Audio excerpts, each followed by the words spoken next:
Function ಬರ್ತೀವಿ, ಸಂಭ್ರಮ celebrate ಮಾಡೋಣ ಅಂತನೋ ಒಂದು ಆಂಗಲ್ ಅಲ್ಲಿ ಬಂದವರು. ಸರ್ ಇದೇನು ಸರ್ ಇಲ್ಲಿ ಇಲ್ಲ ಇಲ್ಲ ನೋಡಿದ್ರು, ಸಿನಿಮಾ ನೋಡಿದ್ರು. ಡಬ್ಬಿಂಗ್ ಮುಂಚೆ, ಪೋಸ್ಟ್ ಪ್ರೊಡಕ್ಷನ್ ಶುರು ಆಗ ಮುಂಚೆ ಫುಲ್ ಫಿಲ್ಮ್ ನೋಡಿದ್ರು. ಹಿ like it. He said it will be the best film of my life. ನನ್ನ ಜೀವನದಲ್ಲಿ ಒಂದು ಅದ್ಭುತ ಕತೆ ಇದು, ನನ್ನ ಜೀವನದಲ್ಲಿ ಒಂದು ಲ್ಯಾಂಡ್ ಮಾರ್ಕ್ ಫಿಲ್ಮ್ ಆಗುತ್ತೆ ಗುರು, ಐ ಆಮ್ ಸೋ ಹ್ಯಾಪಿ ಅಂತ ನಮ್ಮ ಆಫೀಸಿಗೆ ಬಂದು ನಮ್ಮ ಹತ್ರ ಒಂದು ಬೆಳಗಿನ ಜಾವ 2 ಗಂಟೆವರೆಗೂ ನಮ್ಮ ಆಫೀಸಲ್ಲಿ ಇದ್ರು, ಮಾತಾಡಿದ್ರು. He's basically very happy about the film. Sir ಈಚೆ ಸೈಡ್ ಸರ್ ಇಲ್ಲಿ ಸರ್ ಗುರು ಸರ್ ಇಲ್ಲಿ ಡಿಲೇ ಆಗಕ್ಕೆ ಪ್ರಜ್ವಲ್ ಅವರೇ ಕಾರಣನ ಹೇಗೆ ಅಂತ? ಖಂಡಿತವಾಗ್ಲೂ ಇಲ್ಲ, ಖಂಡಿತವಾಗ್ಲೂ ಇಲ್ಲ.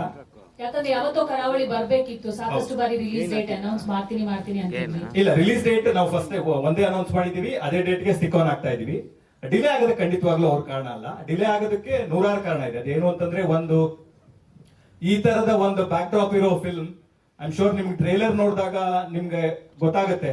ಯಾಕೆ ಅಂತಂದ್ರೆ ಇದರಲ್ಲಿ 100 ಕೋಣಗಳಿದಾವೆ, ಕಂಬಳಗಳಿದಾವೆ, ಜನ ಇದಾರೆ, ಪ್ರತಿ ಫ್ರೇಮ್ ಅಲ್ಲೂ ಎಷ್ಟು ಎಫರ್ಟ್ ಇದೆ ಅಂತ ಐ ಆಮ್ ಶೋರ್ ನಿಮ್ಗೆಲ್ಲ ಕಾಣಿಸ್ತಿದೆ. ಅದ್ರ ಮೇಕಿಂಗ್ ಪ್ರಾಸೆಸ್ ಟೈಮ್ ತಗೋದೇ ಹೊರತು ಪ್ರಜ್ವಲ್ ಅವ್ರು ಯಾವುದೇ ಕಾರಣಕ್ಕೂ ಟೈಮ್ ತಗೊಳ್ಳಿಲ್ಲ. ರಾಜ್ ಸರ್, ನಿಮಗೆ ಪ್ರಶ್ನೆ. ಈಗ ಈ ರೀತಿಯ ವಿವಾದವನ್ನ ನೀವು ಕೂಡ ಮೊದಲ ಬಾರಿಗೆ ಒಂದು ವೇದಿಕೆಯಲ್ಲಿ ನೋಡಿದಿರಿ ಅನ್ಕೊಳ್ತೀವಿ. ಸೊ ಹಾಗಾಗಿ ಪ್ರಜ್ವಲ್ ಅವರು ಮತ್ತೆ ನಿಮ್ಮ ಒಂದು ಕಾಂಬಿನೇಷನ್ ಅಂದಾಗ, ಸೊ ಯಾವ ರೀತಿಯ ಮಾತುಕತೆ ಅವರ ಜೊತೆ ನಿಮ್ದಿತ್ತು? ಸೊ ಸಿನಿಮಾ ಮಾಡುವ ಹಂತದಲ್ಲಿ ಯಾವ ರೀತಿ ಒಂದು ಪ್ರೊಸೀಜರ್ ನಿಮ್ಗೆ ನೆನಪಾಗ್ತಿದೆ ಅನ್ನೋದು, ಮತ್ತೆ ಏನಾದ್ರು ಮನಸ್ತಾಪದ ಪರಿಸ್ಥಿತಿಗಳು ಕಾಣಿಸ್ತಾ ಅಂತ? ಸರ್ ನನಗೆ ಅಂದ್ರೆ ಇದರಲ್ಲಿ ನಾನೊಂದು ಕ್ಯಾಮಿಯೋ ಪ್ಲೇ ಮಾಡ್ತಾ ಇದ್ದೀನಿ, ಒಂದು ಇಂಪಾರ್ಟೆಂಟ್ ರೋಲ್. ಅಂಡ್ ಇದರ ಪೋಸ್ಟರ್ ಇಂದ ಹಿಡಿದು ಇದರಲ್ಲಿರುವಂತ ಟೈಟಲ್ ಇಂದ ಹಿಡಿದು ಎಲ್ಲದೂ ಕೂಡ ಅವ್ರ ಹೆಸರಲ್ಲಿರೋದು. ಅಂಡ್ ನನಗೆ ಅದು ಗೊತ್ತಿತ್ತು ಕೂಡ. ಅಂಡ್ ಸಿನಿಮಾ ಮಾಡಿದ್ಮೇಲೆ, ಅಂದ್ರೆ ನೀವು ಒಂದು ಪ್ರಶ್ನೆ ಕೇಳಿದ್ರೆ, ಅಂದ್ರೆ ನಾ ಬಂದ್ಮೇಲೆ ಇದು ಸುಮಾರು ಆಯ್ತಾ ಅಂತ. ಅಂಡ್ ನಾನು ಇವರ ಮೊದಲ ಚಾಯ್ಸ್ ಆಗಿರ್ಲಿಲ್ಲ, ನನಗಿಂತ ದೊಡ್ಡ ನಟರು ಇವರ ಮೊದಲ ಚಾಯ್ಸ್ ಆಗಿತ್ತು. ಬಟ್ ಬೇರೆ ಬೇರೆ ಕಾರಣಗಳಿಂದ ಅವ್ರು ಆಗದೇ ಇದ್ದ ಕಾರಣಕ್ಕೆ ಕೊನೆಗೆ ನಾನ್ ಬಂದಿತ್ತು. ಹಾಗಾಗಿ ಆ ರೋಲ್ ಮೊದಲಿಂದ ಇತ್ತು. ಇಟ್ಸ್ ನಾಟ್ ದಟ್ ಅದೊಂದು ಪಾತ್ರ, ಅದು ಬರವಣಿಗೆಯಲ್ಲೇ ಆ ಒಂದು ಪಾತ್ರ ಇದೆ. ನನಗೆ ಏನ್ ಸರ್, ನಾನು ಇಲ್ಲಿ ಕಾಂಪಿಟೇಷನ್ ಮಾಡಕ್ ಬಂದಿಲ್ಲ ಸರ್, ಯಾರ ಜೊತೆನೂ ಕಾಂಪಿಟೇಷನ್ ಇಲ್ಲ. ನಾವು ಸಿನಿಮಾ ಮಾಡ್ತಾ ಇದ್ವಿ. ಅಂಡ್ ನಾನು ಟೆಕ್ನಿಷಿಯನ್. ನನಗೂ ಗೊತ್ತು ಒಬ್ಬ ಮನುಷ್ಯ ಒಂದು ಸಿನಿಮಾ ಮಾಡೋದಕ್ಕೆ ಎಷ್ಟು ಶ್ರಮ ಪಡ್ತಾನೆ, ಎಷ್ಟು ಬದುಕುಗಳು ಅದರಲ್ಲಿ ಇನ್ವಾಲ್ವ್ ಆಗಿದೆ ಅಂತ. ನನ್ನ ಒಬ್ಬನ ಜೀವನ, ನಂದೇನೋ ಹೆಸರು, ನಂದೇನೋ ಕಾಂಪಿಟೇಷನ್, ಇದ್ರಲ್ಲಿ ನಾನು ಒಪ್ಪಿಗೇನೂ ಇಲ್ಲ, ಇದನ್ನ ನಾನು ಸಮ್ಮತಿನೂ ಕೊಡಲ್ಲ. ಇದು ನನಗೆ cinema is much bigger then me sir. ನನ್ನ ಹೆಸರು ಹಾಕಿಲ್ಲ, ನಂದು ಏನ್ ಹಾಕಿಲ್ಲ ಅಂದ್ರೂ ಕೂಡ ಯಾರು ಬರಲ್ಲ ನನ್ನ ಕಡೆಯಿಂದ. ಗ್ಯಾರಂಟಿ ಮುಂದಿನ ಸಿನಿಮಾಗಳು ಗ್ಯಾರಂಟಿ ಯಾರು ಬರಲ್ಲ, ಯಾಕಂದ್ರೆ ಸಿನಿಮಾ ದೊಡ್ಡದು, ನಾವು ಅದನ್ನ ಕಲ್ತವ್ರು. I think it's very unfortunate that we are speaking about this. ಒಬ್ಬ ಕುಂದಾಪುರದಿಂದ 9ನೇ ಕ್ಲಾಸಲ್ಲಿ ಮನೆ ಬಿಟ್ಟು ಓಡ್ ಬಂದು ಇವತ್ತೊಂದು ಇಷ್ಟು ದೊಡ್ಡ ಸಿನಿಮಾ ಮಾಡಿ, and we are speaking about ಅದರ ಕ್ವಾಲಿಟಿ. ನೋಡಿ ಸರ್, ಇಡೀ ಇಂಡಿಯಾ ನೋಡುವಂತ ಒಂದು ಸಿನಿಮಾ ಮಾಡಿ ನಾವು ಇಶ್ಯೂ ಇದಾಗಿದೆ ನೋಡ್ತೀವಲ್ಲ, it's so sad.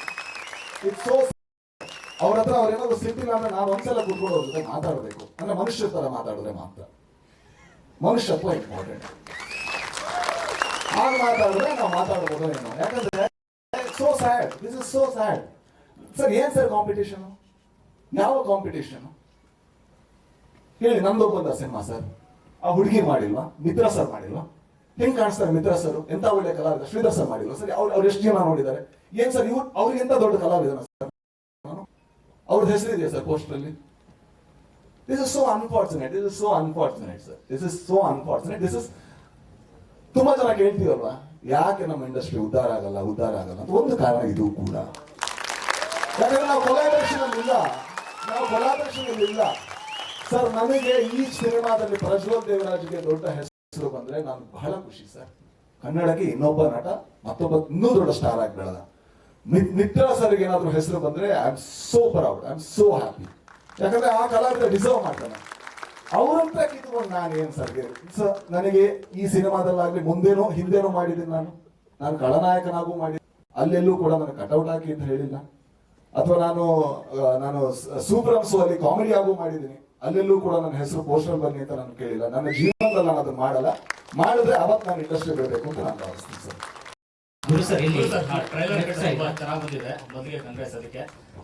Thank you. Finally